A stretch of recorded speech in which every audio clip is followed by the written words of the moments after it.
4,999 options on Macy's.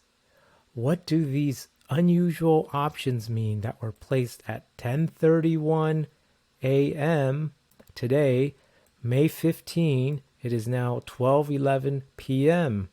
So in this video, we will analyze these unusual options and then show you how we are trading Macy's based on these unusual options, because the unusual options take a lot more buying power. And so we want to reduce that when we are trading it, instead of using so much buying power that the large institutions have. And we can tell based on this quantity that this requires a lot of buying power.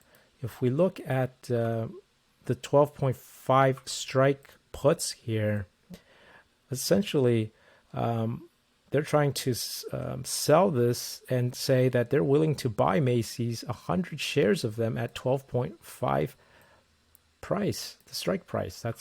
So that actually is requiring 100 shares at the 12.5 strike price is essentially 1,250 per contract.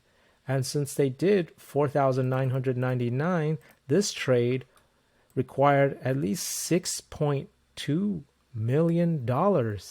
So definitely a large institutional investor who put on this trade. So let's take a look at the in the context of everything, what's going on with Macy's. You could see here that since February 3rd, on its high of this year, it's been going down. And now we are approaching earnings. And what you'll notice is that earnings is actually on June 1. And if you look back at these unusual options, this is June 2nd. So one day after earnings. So could this be an earnings play? Or could it just be a trade done right before earnings? So we're going to take a look at that and see what's going on. Also, notice that Macy's low was just recently around May 4 here at $14.48. So that's something to keep in mind. And also this week, we have a lot of retail earnings from, for example, today, Home Depot, and then we have Target and Walmart also during this week. Very large retail, just like Macy's. So this trade could be a reflection on what these retail earnings will play out this week. So keep that in mind.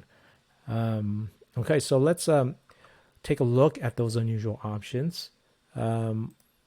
What we think is going on for this June 2nd, which is just 18 days away. So what we think is going on is, you see here, the volume here, much greater than the open interest at just 44. The volume, of course, we know 4,999 of them were placed by this large institution. Same over here at the 15.5 strike calls. This is volume here. That 4,999 is also greater than the 128 at the open interest.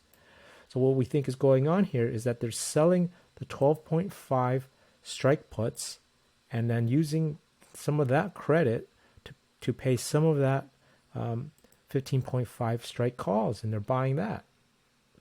And so when we analyze this trade, you'll see that this is a synthetic long trade. You'll see that currently Macy is at $15.07. If this price goes up, it is profitable.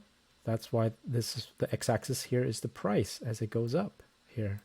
If the price goes down, you'll see then this purple line is now below this zero profit loss on the y-axis. Anything below that is a loss. Anything above that is a gain. So this is why this is a bullish synthetic trade. And we can take a look at the also the Greeks. You'll see here the Greeks is sitting at about 659 delta, slightly negative theta. It's not as important with that -1 because I think because this week we have a lot of earnings coming on, so there is going to be there's not going to be much time that is going to be needed to see a reaction on this trade. This trade is going to move soon, so it's not going to stay stagnant at this price level where theta will decay it.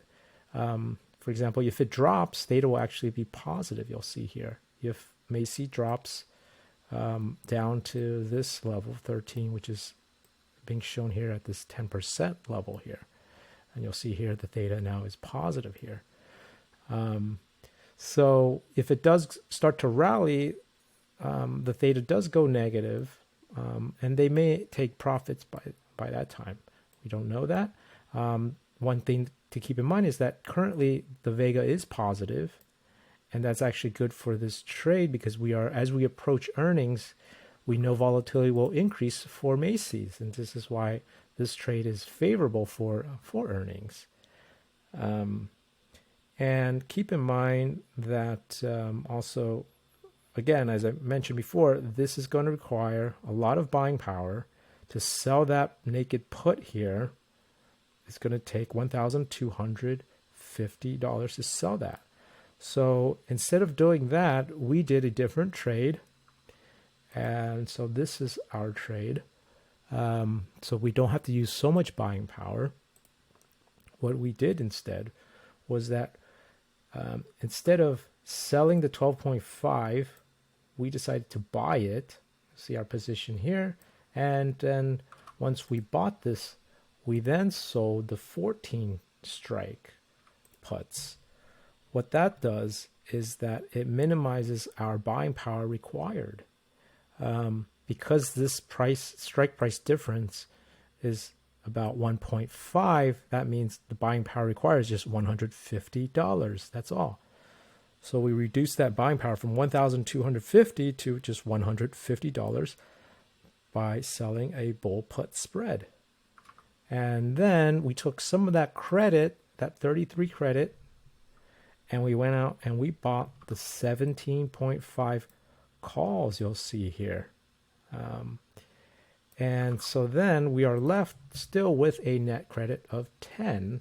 And so when we analyze this trade, this is our trade.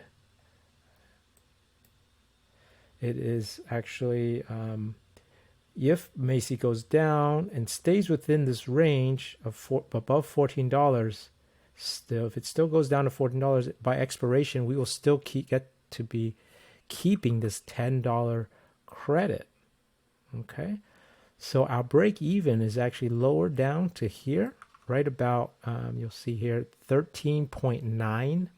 So by expiration, it has to drop below 13.9 for this trade to be a loss. Otherwise, it is also bullish. You'll see here it is gaining in profit above this zero line as we move from the Macy's price at 15.06 now. As it goes up, it is also going to gain. So that's bullish. And so if it drops, we have this risk reduction here that the purple line will gain through theta, will recover if it starts to drop. So that's why you'll see this our thetas here start to become more favorable as it goes down. So it starts to, as it goes down, you'll see it's becoming a little bit more positive because theta is what is going to reduce this loss here. And also because we sold the 14 strikes, we are breaking even a little bit less than $14. So when we look at that, the 13.9 as our break even is much lower than the low of this year of Macy's here. So 13.9 is about here, right? Just a little bit below that $14. So we could cut our losses if it does drop below that 13.9. We can set an alert at 13.9 here, create an alert about 13.9 here, and anything below that we can get this reminder to close our trade. And so we are expecting a rally perhaps this week because of this large trade.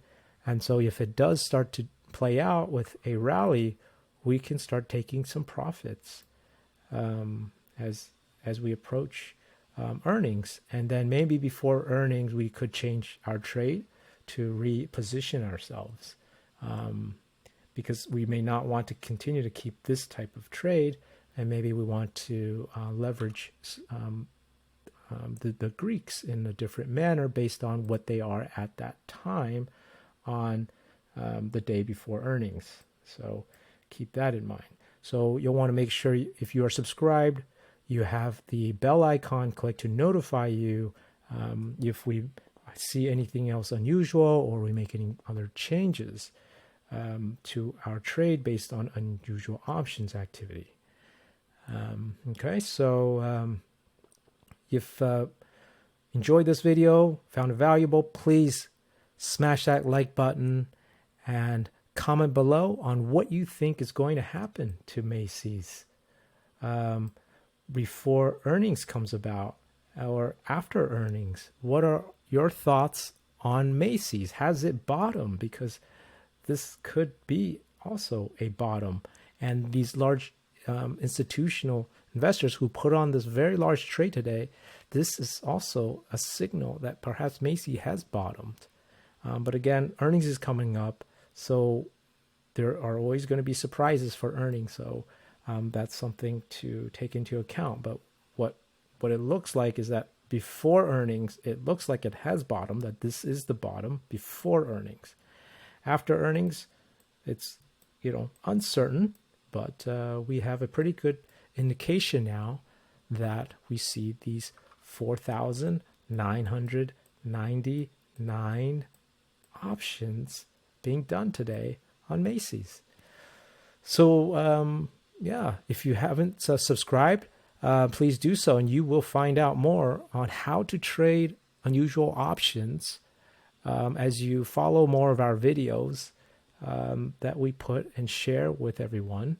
And please, again, smash that like button and comment below on what you think, and it helps our channel grow so we can continue to share as much as possible. Thank you, everybody, and good luck.